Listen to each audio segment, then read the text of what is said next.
Hello everyone, welcome to straight drive cricket channel. IPL mini action చాలా ఇంట్రెస్టింగ్గా so money twists and టర్న్స్తో జరిగింది. అసలు ఎవరు ఊహించుండ్రేమో ఇలాంటి ట్విస్టులు ఉంటాయని. ఎందుకంటే మనం అనుకున్నది ఒక్కటే జరిగింది. క్యామరన్ గ్రీన్కి హైయెస్ట్ ప్రైజ్ వచ్చింది, రిమైనింగ్ ఏమీ జరగలేదు. సో ఈ ఆక్షన్లో మెయిన్ హైలైట్స్ ఏంటంటే మన ఇండియన్ అన్క్యాప్డ్ ప్లేయర్స్, వాళ్ళకి ఏజ్ ఒకరికి 90, ఒకరికి 20, వాళ్ళకి one of the best amount వచ్చింది, 14.20 crores. ఇద్దరిని కూడా సిఎస్కే దక్కించుకుంది. మనం ఎప్పుడు డాడీస్ ఆర్మీ అని పిలుచుకుంటాం కదా సిఎస్కేని. అందుకనేమో ఈసారి టీం అంతా యంగ్ బ్లడ్తో నింపేశారు. ఎక్సెప్ట్ ధోని తప్ప మిగతా వాళ్ళందరూ యంగ్ బ్లడ్డే. అసలు ఆ 2 players ఎవరు అనుకుంటున్నారా? మీరు కూడా ఎప్పుడు వినుండ్రు. ఎందుకంటే వాళ్ళ ఫస్ట్ క్లాస్ కెరీర్ కూడా ఏమీ లేదు, అంత మ్యాచ్లు కూడా ఏమి ఆడలేదు వాళ్ళు. ప్రశాంత్ వీర్ అని యూపీకి చెందిన 20 ఏళ్ళ అబ్బాయి, ఆల్రౌండర్. యాక్చువల్లీ మిడిల్ ఆర్డర్లో బ్యాటింగ్ చేస్తాడు, లెఫ్ట్ హ్యాండర్ బ్యాటర్. అట్లానే లెఫ్ట్ ఆర్మ్ ఆర్థడాక్స్ స్పిన్ వేస్తాడు. ఇంకొకరు ఎవరంటే కార్తిక్ శర్మ, అతను రాజస్థాన్ చెందిన 19 ఏళ్ళ అబ్బాయి. అతను కూడా మిడిల్ ఆర్డర్లో వికెట్ కీపర్ బ్యాట్స్మెన్. సో వీళ్ళిద్దరు కూడా యంగ్ ప్లేయర్స్, వాళ్ళకి ఫస్ట్ క్లాస్ కెరీర్ కూడా అంతేమీ లేదు. బట్ సిఎస్కే మేనేజ్మెంట్ వాళ్ళ టాలెంట్ చూసే ఉంటుంది, వాళ్ళ రోల్ ఏందో తెలుసు సిఎస్కే టీంలో. అందుకనే వాళ్ళకి అంత అమౌంట్ ఇచ్చి వాళ్ళని బిడ్ చేసుకుంది. ఒక అన్క్యాప్డ్ ప్లేయర్కి ఇంత అమౌంట్ ఇవ్వడం ఇదే ఫస్ట్ టైం అంట. 14.20 crores ఇద్దరు ప్లేయర్స్కి, అది కూడా సిఎస్కేనే బిడ్ వేసింది. ఈ రికార్డు అవేష్ ఖాన్ పేరు మీద ఉంది. అతనికి 2022లో ఎల్ఎస్జీ వాళ్ళు 10 crores ఇచ్చారు అన్క్యాప్డ్ ప్లేయర్ కింద. ఇంకో హైలైట్ ఏంటంటే మనం ఫస్ట్ నుంచి ఊహించినట్టుగానే క్యామరన్ గ్రీన్కి హైయెస్ట్ ప్రైజ్ వచ్చింది. మనం అనుకున్నట్టుగానే కేకేఆర్కి సిఎస్కేకి మధ్య క్యామరన్ గ్రీన్ కోసం టఫ్ కాంపిటీషన్ నడిచింది.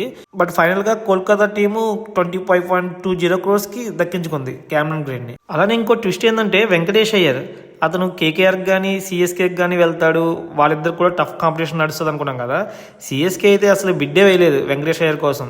కేకేఆర్ స్టార్టింగ్లో వెళ్ళినా కానీ సడన్గా ఆక్షన్లోకి ఆర్సీబీ వచ్చింది వెంకటేష్ అయ్యర్ కోసం. చాలా తక్కువ అమౌంట్కే 7 crores ఆర్సీబీ దక్కించుకుంది ఫైనల్గా. ఇంకా అలానే మతీషా పత్రానాకి సెకండ్ హైయెస్ట్ అమౌంట్ దక్కింది ఈ ఆక్షన్లో. స్టార్టింగ్లో పత్రానా కోసం ఢిల్లీ, ఎల్ఎస్జీ ఇద్దరు వెళ్ళారు. బట్ లాస్ట్కి ఎల్ఎస్జీకి అండ్ కేకేఆర్కి మంచి టఫ్ కాంపిటీషన్ నడిచింది. ఫైనల్గా కేకేఆర్ దక్కించుకుంది 18 crores. ఒకసారి ఈ ఆక్షన్లో ఆ హైయెస్ట్ అమౌంట్ వచ్చిన టాప్ 5 players ఎవరు చూద్దాము. టాప్ 1లో క్యామరన్ గ్రీన్ 25.20 crores కేకేఆర్ దక్కించుకుంది. సెకండ్ ప్లేస్లో మతీషా పత్రానా, సో ఇతను కూడా కేకేఆర్ దక్కించుకుంది 18 crores. నెక్స్ట్ థర్డ్ అండ్ ఫోర్త్లో ప్రశాంత్ వీర్ అండ్ కార్తిక్ శర్మ, ఇద్దరిని కూడా సిఎస్కే 14.20 crores. నెక్స్ట్ 5లో లివింగ్ స్టోన్, ఎస్ఆర్హెచ్ దక్కించుకుంది 13 crores. ఆ లాస్ట్ రౌండ్లో, అది కూడా లాస్ట్ యాక్సిలరేషన్ రౌండ్లో, ఫైనల్ రౌండ్లో ఎస్ఆర్హెచ్ దక్కించుకుంది లివింగ్ స్టోన్ని. సో ఇది టాప్ 5 లిస్ట్. మనం టీం వైజ్ వద్దాం, ఏ టీము ఏ ప్లేయర్స్ని కొన్నది, ఎంత అమౌంట్కి బిడ్ వేసింది అనేది. So first we will go with CSK, Chennai super Kings. మనం నిన్నటి వరకు సిఎస్కే టీంలో వాళ్ళు ఉంటే బాగుంటుంది, వీళ్ళుంటే బాగుంటుంది అని ఎన్నో అనుకున్నాం కదా. ఫినిషర్ కావాలి కంపల్సరీ, అలానే ఫాస్ట్ బౌలర్ కావాలని. బట్ ఫాస్ట్ బౌలర్లో మ్యాట్ హెన్రీ అయితే వచ్చాడు. మిడిల్ ఆర్డర్లో ఫినిషర్లో అయితే పూర్తిగా యంగ్ ప్లేయర్స్ మీద ఫోకస్ చేశారు. వాళ్ళు ఆక్షన్లో కూడా ఫస్ట్ అయితే క్యామరన్ గ్రీన్ కోసం వెళ్ళారు. తర్వాత వాళ్ళు ఎవరి మీద ఇంట్రెస్ట్ చూపించలేదు, ఓన్లీ ఈ యంగ్ ప్లేయర్స్ ఇద్దరి మీదే. ఈ ఇద్దరు ప్లేయర్స్కి కూడా ఆక్షన్లో ఎస్ఆర్హెచ్ అండ్ కేకేఆర్ నుంచి టఫ్ కాంపిటీషన్ వచ్చింది. వాళ్ళు కూడా మంచి అమౌంట్ వరకు వచ్చారు. బట్ లాస్ట్కి 14.20 crores సిఎస్కే దక్కించుకుంది. ఇంకా వీళ్ళతో పాటు నెక్స్ట్ అమాన్ ఖాన్ అని ఆల్రౌండర్ టీం ఫేస్ చేస్తాడు. అతను బేస్ ప్రైజ్ 40 lakhs వచ్చేసాడు. అలానే Akeal Hosein, West Indies bowler spinner, అతను కూడా బేస్ ప్రైజ్ 2 crores రావడం జరిగింది. ఇంకా నెక్స్ట్ మాథ్యూ షాట్, అతను కూడా ఫస్ట్ అన్సోల్డ్ అయ్యాడు. తర్వాత రౌండ్లో 1.50 lakhs దక్కాడు. ఇంకా లాస్ట్ రౌండ్లో Sarfaraz Khan, Matt Henry and New Zealand fast bowler young player అంట జాక్ ఫోక్స్ అని. సో వీళ్ళ ముగ్గురు కూడా బేస్ ప్రైజ్కే రావడం జరిగింది. అలానే లాస్ట్లో రాహుల్ చహర్, వీళ్ళకి ఇండియన్ స్పిన్నర్ కోసం వెళ్ళారు. రాహుల్ చహర్ కోసం వెళ్ళి 5.20 crores పెట్టారు రాహుల్ చహర్కి. పంజాబ్ నుంచి మంచి టఫ్ కాంపిటీషన్ వచ్చింది. బట్ ఫైనల్గా సిఎస్కేకి అయితే వచ్చాడు. సో ఇది సిఎస్కే బిడ్ చేసిన న్యూ ప్లేయర్స్ లిస్టు. టీం కుదిరిందా లేదనేది మనం తర్వాత వేరే వీడియోలో చూద్దాము. Next will go with Mumbai Indians. వీళ్ళ దగ్గర ఉన్న అమౌంట్ చాలా తక్కువే, కానీ 2.75 crores. బట్ బిడ్డింగ్లో కూడా వీళ్ళు ఏమి ప్లేయర్స్ వాళ్ళు కావాలి వీళ్ళు కావాలని రావడానికి కూడా ఛాన్స్ లేదు. కానీ వీళ్ళు అనుకున్న ప్లేయర్ మాత్రం దక్కించుకున్నారు. క్వింటన్ డికాక్ కోసం వచ్చారు, అతను కూడా బేస్ ప్రైజ్కి వచ్చేసాడు 1 crore. ఇంకా రిమైనింగ్ 4 players కూడా ఇండియన్ అన్క్యాప్డ్ ప్లేయర్స్, వాళ్ళు కూడా బేస్ ప్రైజ్ 30 lakhs రావడం జరిగింది. దానిష్ మలేవర్ కానీ, మహమ్మద్ ఇజ్జారు, అథర్వా అన్క్లోకెరు, మయాంక్ రావత్ వీళ్ళందరూ కూడా బేస్ ప్రైజ్కి రావడం జరిగింది. సో వీళ్ళందరూ కూడా జస్ట్ రీప్లేస్మెంట్స్కే ముంబై ఇండియన్స్కి. ఈ ఆక్షన్లో ముంబై ఇండియన్స్ తీసుకున్న ప్లేయర్స్లో ఎక్సెప్ట్ డిగాక్ తప్ప మిగతా వాళ్ళు ఎవరికి ప్లేయింగ్ లెవెన్లో ఛాన్స్ వస్తుందని అయితే నేనైతే అనుకోవడం లేదు. చూద్దాం. ఇంకా నెక్స్ట్ ఆర్సీబీ. నిజం చెప్పాలంటే ఈ ఆక్షన్లో లక్ ఎవరిదంటే ఆర్సీబీదే అనుకోవాలి. ఎందుకంటే వెంకటేష్ అయ్యర్ మనకి చాలా ఎక్కువ అమౌంట్కి ఎయిదర్ సిఎస్కే కానీ కేకేఆర్ వాళ్ళు కానీ బిడ్ వేస్తారనుకున్నాం కదా. బట్ సడన్గా ఆర్సీబీకి చాలా తక్కువ అమౌంట్ 7 crores దక్కాడు. అతను టీంలోకి రావడం వల్ల చాలా బ్యాలెన్స్డ్గా ఉంటుంది. ఎందుకంటే అక్కడ స్లాట్ మిగిలింది ఎవరిది, లివింగ్ స్టోన్ని. సో అతను స్పిన్ ఆల్రౌండర్. అతని ప్లేస్లో మళ్ళీ వెంకటేష్ అయ్యర్ ఫాస్ట్ బౌలింగ్ ఆల్రౌండర్తో ఫిల్ చేశారు. ఎందుకంటే అతను ఆల్రెడీ స్పిన్ బౌలింగ్ ఆల్రౌండర్ ఉన్నారు కదా కృణాల్ పాండ్యా. ఇంకా నెక్స్ట్ జాకబ్ డఫీ అని న్యూజిలాండ్ ఫాస్ట్ బౌలర్, అతను తీసుకున్నాడు 2 crores. Next Mangesh Yadav Madhya Pradesh all-rounder, అతనికి 5.20 crores పెట్టారు. నెక్స్ట్ సాత్విక్ దేశ్వాల్ అని ఆల్రౌండర్, అతను కూడా 30 lakhs బేస్ ప్రైజ్కి వచ్చాడు. Jordan Cox England wicket keeper 75 lakhs base price, అతను కూడా. విక్కీ వాసల్ అని, కౌశిక్ చౌహాన్ వీళ్ళందరూ కూడా బేస్ ప్రైజ్కే రావడం జరిగింది. నిజం చెప్పాలంటే ఆర్సీబీ దగ్గర ఉన్న అమౌంట్ తక్కువే, బట్ బెస్ట్ షాపింగ్ చేసిందని చెప్పాలి ఈ ఆక్షన్లో. Next Punjab Kings. వీళ్ళు అసలు ఆక్షన్లో ఎందుకు ఉన్నారో అసలు అర్థం కాలేదు. ఎందుకంటే 4-5 sets వరకు అసలు ఆక్షన్లో బిడ్డే వేయలేదు. వాళ్ళ దగ్గర అమౌంట్ అయితే 11 crores ఉంది. సో దాన్ని లాస్ట్కి ఎలా అయినా యూజ్ చేయాలని ఇంకా ఆస్ట్రేలియన్ ప్లేయర్స్ హాపర్ కొనలి అని ఆల్రౌండర్, బ్యాటింగ్ అటు లెఫ్ట్ ఆర్మ్ స్పిన్ వేస్తాడు. అలానే బెన్ వాషెస్ అని ఆస్ట్రేలియన్ ఫాస్ట్ బౌలర్, ఇద్దరిని తీసుకోవడం జరిగింది. బెన్ వాషెస్కి అయితే 4.40 crores పెట్టారు. ఇంకా రిమైనింగ్ ప్రవీణ్ దుబే కానీ విశాల్ నిషాద్ కానీ వీళ్ళిద్దరూ కూడా జస్ట్ బేస్ ప్రైజ్కి 30 lakhs రావడం జరిగింది. లాస్ట్లో రాహుల్ చార్ కోసం వెళ్ళారు కానీ బట్ వీళ్ళ దగ్గర సరిపోవడంత మనీ లేదు ఆ టైంకి. సో ఇంకా క్విట్ అవ్వాల్సి వచ్చింది. Next SRH. వీళ్ళు ఈ యాక్షన్లో 10 members తీసుకోవడం జరిగింది. 10 members కూడా ఎక్సెప్ట్ లివింగ్స్టోన్ తప్ప రిమైనింగ్ 9 members కూడా అన్క్యాప్డ్ ప్లేయర్సే.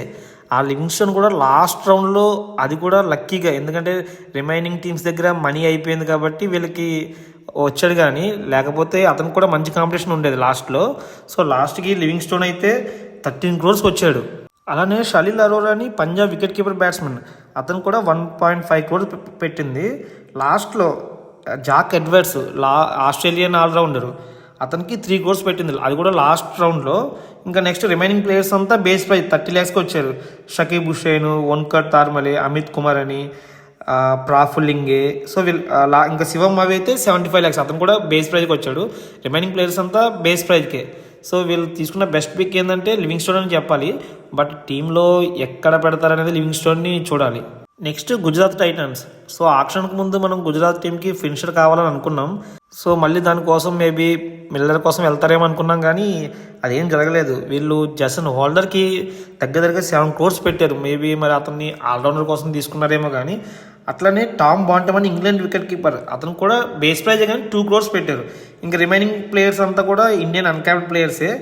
లూక్ వుడ్ ఒకడు ఉన్నాడు, ఇంగ్లాండ్ ప్లేయరు, 75 lakhs పెట్టాడు, అతను కూడా ఫాస్ట్ బౌలరు. ఇంకా నెక్స్ట్ అశోక్ శర్మ అని ఇండియన్ అన్క్యాప్డ్ ప్లేయర్, అతనికి 90 lakhs. లాస్ట్లో పృథ్వీరాజ్, అతను ఇండియన్ అన్క్యాప్డ్ ప్లేయరే, అతను కూడా 30 lakhs బేస్ ప్రైజ్కి వచ్చేసినాడు గుజరాత్ టైటన్కి. సో ఈ ఆక్షన్లో గుజరాత్ టైటన్ బెస్ట్ పిక్ ఏంటంటే జసన్ హోల్డర్, అతనికి దగ్గరగా 7 crores పెట్టింది. Next Delhi Capitals. వీళ్ళు కూడా చాలా లక్కీ అని చెప్పాలి ఆక్షన్లో. ఎందుకంటే వీళ్ళకి ఫస్టే మిల్లర్ బేస్ ప్రైజ్కి వచ్చేసాడు 2 crores. యాక్చువల్లీ వాళ్ళు కూడా అనుకుని ఉండరు. అలానే వాళ్ళ టీంలో కూడా ఎలానో ఎక్స్పీరియన్స్డ్ ఫినిషర్ లేరు కాబట్టి ఆ రోల్లో మిల్లర్ కరెక్ట్గా ఫిట్ అవుతాడు. ఇంకా నెక్స్ట్ డకెట్ కానీ లుంగిడి ఎంగిడి వీళ్ళిద్దరూ కూడా 2 crores బేస్ ప్రైజ్కి రావడం జరిగింది. నెక్స్ట్ పతుమ్ నిషాంకాకి మాత్రం 4 crores పెట్టారు. బట్ ఆల్రౌండర్ అకీబ్ దార్ అని జమ్మూ కాశ్మీర్ ఆల్రౌండర్ ఉన్నాడు, అతని స్టాట్స్ కూడా బాగున్నాయి. అతనికి 8.40 crores పెట్టింది. యాక్చువల్లీ వీళ్ళు ఈ ఆక్షన్లో పెట్టిన హైయెస్ట్ అమౌంట్ అతనికే. సో అతని స్టాట్స్ కూడా బాగున్నాయి అంటున్నారు, చూడాలి మరి. ఇంకా లాస్ట్ రౌండ్లో పృథ్వీషాన్ అని కైలీ జమీసన్ తీసుకున్నారు. జమీసన్ అయితే 2 crores. పృథ్వీషా అయితే 2 సార్లు అన్సోల్డ్ అయిపోయాడు. ఇంకా లాస్ట్లో ఎవరు తీసుకోవడం లేదనో ఏమో తెలియదు, కానీ ఇంకా ఢిల్లీ వాళ్ళే మళ్ళీ తీసుకున్నారు బేస్ ప్రైస్ 75 lakhs. సో ఈ ఆక్షన్లో ఢిల్లీ బెస్ట్ పిక్ ఏంటంటే మిల్లర్ అని చెప్పాలి. ఎందుకంటే అతను బేస్ ప్రైజ్కే 2 crores రావడం అనేది ఢిల్లీకి లక్ అని చెప్పాలి. Next Lucknow super Giants. వీళ్ళకి కూడా యాండ్రిక్ నోజియా బేస్ ప్రైజ్కే 2 crores లక్కీగా రావడం జరిగింది. ఇంకా రిమైనింగ్ అసరంగా 2 crores వచ్చాడు. అలానే జాస్ ఇంగ్లీష్ లాస్ట్లో ఇంకా వాళ్ళ దగ్గర అమౌంట్ మిగిలితే వాళ్ళ దగ్గర ఉన్న అమౌంట్ అంతా జాస్ ఇంగ్లీష్కి పెట్టడం జరిగింది. 8.6 crores పెట్టారు దగ్గరగా.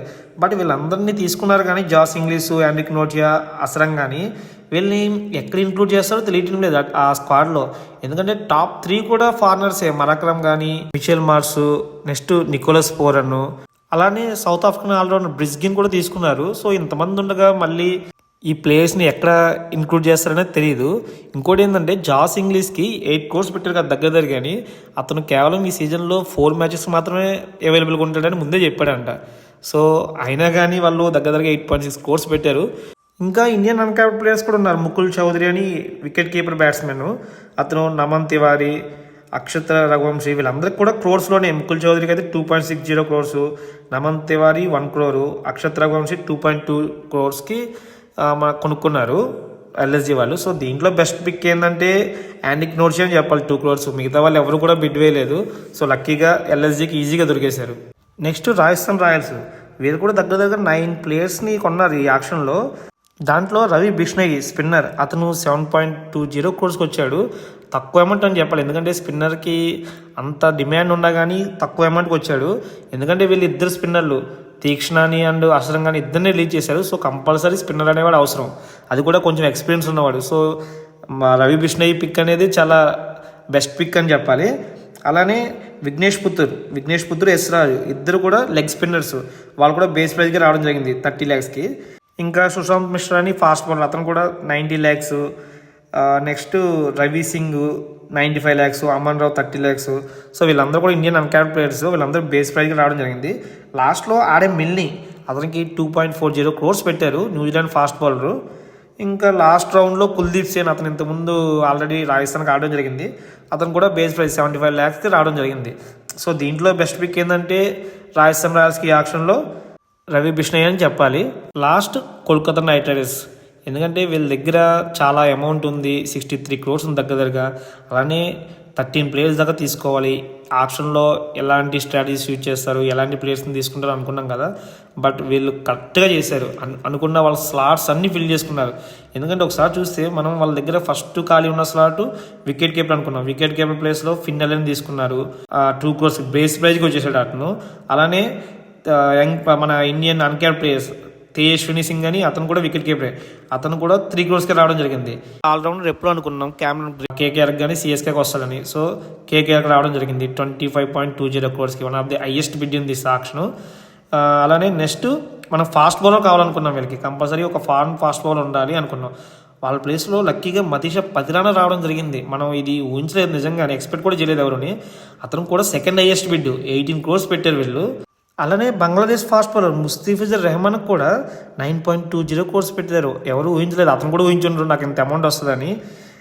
అతనితో పాటు ఆకాష్ దీపం కూడా తీసుకున్నారు fast bowler 1 crore. Rachin Ravindran తీసుకున్నారు 2 crores. యాక్చువల్లీ ఇతను కూడా 2 సార్లు అన్సోల్డ్ అయ్యాడు, బట్ లాస్ట్ రౌండ్లో తీసుకోవడం జరిగింది. రీప్లేస్మెంట్స్ కూడా బాగా తీసుకున్నారు. కార్తిక్ త్యాగి అని ఫాస్ట్ బౌలర్, అతను ప్రశాంత్ సోలంకి అని స్పిన్నర్, అతను కూడా తీసుకున్నారు. నెక్స్ట్ రాహుల్ త్రిపాఠిని తీసుకున్నారు. మేబీ అతను రీప్లేస్మెంట్ కాకుండా ఓపెనింగ్ కూడా ఆడే ఛాన్స్ ఉంది, ఎందుకంటే అతను ఫస్ట్ ఎక్కువ ఆడింది కోల్కతా కదా. మేబీ చూద్దాం అతనికి ఓపెనింగ్ ఆడే ఛాన్స్ ఇస్తారు లేదని.